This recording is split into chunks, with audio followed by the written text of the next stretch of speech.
As a neurosurgeon, I am constantly fascinated by the intricate workings of the human brain. We are always learning more about this incredible organ. We explore how to keep it sharp and healthy for as long as possible. Now, groundbreaking new research is pointing us in a surprising direction. This new direction is not our diet or exercise routine, though those are vital. Instead, it leads us straight to our mouths. Scientists are uncovering a startling link between the health of our gums and the health of our brain. It suggests that something as common as gum disease might have hidden consequences for our cognitive well-being. This idea might seem strange at first glance. What could possibly connect the bacteria in your mouth to the delicate structures inside your head? The answer seems to lie in inflammation. Gum disease is essentially a chronic inflammatory condition. This long-term inflammation doesn't always stay confined to your mouth. The bacteria and the inflammatory signals they create can travel through the bloodstream. They can reach other parts of the body, including the brain. This concept, that oral health impacts overall health, is not entirely new. But this specific link to brain structure is a significant and concerning development we must pay attention to. We've known for years that poor oral hygiene is associated with other health problems. These include heart disease and diabetes. The mouth is a gateway to the rest of the body after all, so it makes sense that widespread infection and inflammation there could cause trouble elsewhere. This new research, however, takes that understanding a step further. It suggests that neglecting to brush and floss might not just endanger your heart or your blood sugar. It could also potentially harm the very pathways that allow your brain to function, communicate, and process information efficiently. This connection is a powerful reminder of how interconnected our bodies truly are. It highlights that we cannot view our health in isolated segments. The health of your teeth and gums is not a separate issue from the health of your brain or your heart. It is all part of one complex, integrated system. As we delve deeper into this research, it becomes increasingly clear. Taking care of your mouth is a fundamental aspect of taking care of your entire self. It's a simple, proactive step we can all take to protect our long-term health, from head to toe. So, let's break down the two main elements in this story. First, what exactly is gum disease? You might know it by its formal name, periodontal disease. It starts simply, often as gingivitis.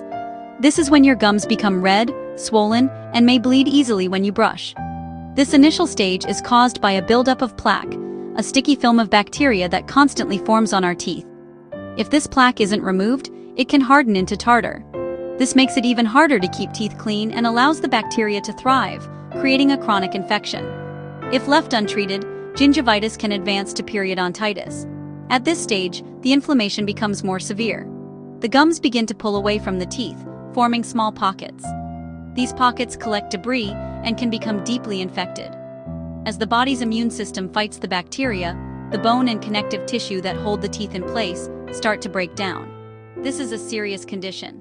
It can lead to sore and bleeding gums, pain when chewing, and eventually, tooth loss. It is a silent but destructive process that affects millions of people around the world, many of whom don't even know they have it. Now let's turn our attention to the brain and something called white matter. Imagine your brain is a massive, bustling city. The gray matter would be the buildings and houses where all the thinking and processing happens. The white matter, then, would be the vast network of roads, highways, and communication cables connecting everything. It is made up of bundles of nerve fibers, or axons. These fibers are coated in a fatty substance called myelin, which is what gives the white matter its pale color. This myelin sheath acts like insulation on an electrical wire, allowing messages to travel quickly and efficiently between different brain regions. This communication network is absolutely critical for everything we do. It is essential for learning, memory, balance, and movement. When white matter is damaged, these signals can slow down or get lost. This damage can appear as tiny lesions or spots on a brain scan, a condition known as white matter hyperintensity. These lesions are like potholes on the brain's highways. They disrupt the smooth flow of information. While some white matter damage is common with aging, an excessive amount is linked to a higher risk of cognitive decline, dementia, and stroke. The health of these neural highways is directly tied to our ability to think and function. To investigate this potential link, a recent study published in the journal Neurology looked at a group of adults. The study involved about 1,700 participants, with an average age of 67. These were individuals who, importantly, had not suffered a stroke or been diagnosed with dementia. This allowed the researchers to look at the brains of a generally healthy, aging population. Each person underwent a dental examination to check for signs of gum disease. They were checked for things like deep gum pockets and bleeding. They also had their brains scanned using magnetic resonance imaging, or MRI, to look for signs of damage. The researchers were specifically looking for two things. First, they looked for the extent of each person's gum disease. They categorized participants based on the severity of their condition, from healthy gums to mild and then severe periodontitis. Second, they analyzed the MRI scans.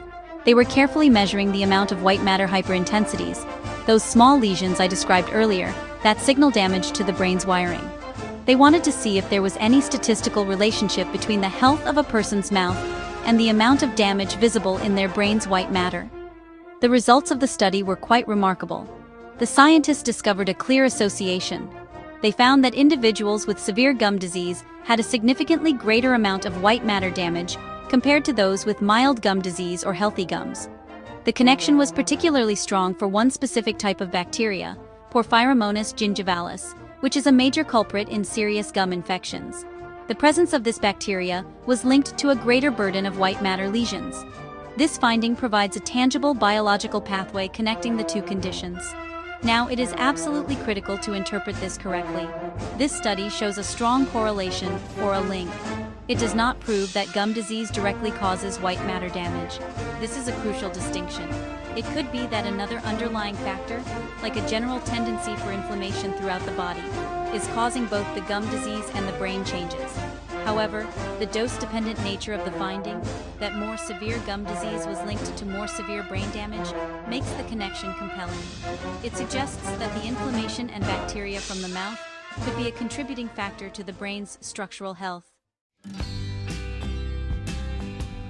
The implications of this research are profound, yet the takeaway message is wonderfully simple. Taking care of your mouth is a critical part of taking care of your brain. While we don't have definitive proof of causation, the evidence is strong enough to warrant action. We already have plenty of reasons to practice good oral hygiene, from preventing cavities and tooth loss to avoiding bad breath. This potential link to brain health, including a reduced risk for cognitive decline and vascular dementia, adds a powerful new layer of motivation. It reframes a daily chore as a vital act of self-care for your long-term well-being. So, what are the practical steps you can take starting today? It all begins with the basics. The American Dental Association recommends brushing your teeth for 2 minutes, twice a day, with a fluoride toothpaste. This simple act is your first line of defense against plaque buildup. Don't forget to clean between your teeth daily as well. Flossing or using an interdental cleaner is essential for removing plaque and food particles from areas your toothbrush can't reach. This is key to preventing the gum inflammation that lies at the heart of periodontitis and this entire conversation. Beyond your daily routine, regular professional care is non-negotiable. Make it a priority to visit your dentist and dental hygienist for regular checkups and cleanings. They can spot the early signs of gingivitis and treat it before it progresses into a more serious problem. They can also remove hardened tartar that you cannot get rid of on your own. If you have any signs of gum disease, such as red, swollen, or bleeding gums, don't ignore them. See your dentist right away. Early intervention is the most effective way to halt the disease and protect both your mouth and, potentially, your brain. Ultimately, this is about adopting a holistic view of your health. Think of your oral hygiene not as a separate task, but as part of your overall brain health strategy, alongside a balanced diet, regular physical activity, and mental stimulation. Eating a diet low in sugar, managing stress, and avoiding smoking will also benefit both your gums and your brain. The message today, on November 12, 2025, is one of empowerment. By taking these simple, proactive steps to care for your oral health, you are making a direct and meaningful investment in the future health and resilience of your brain.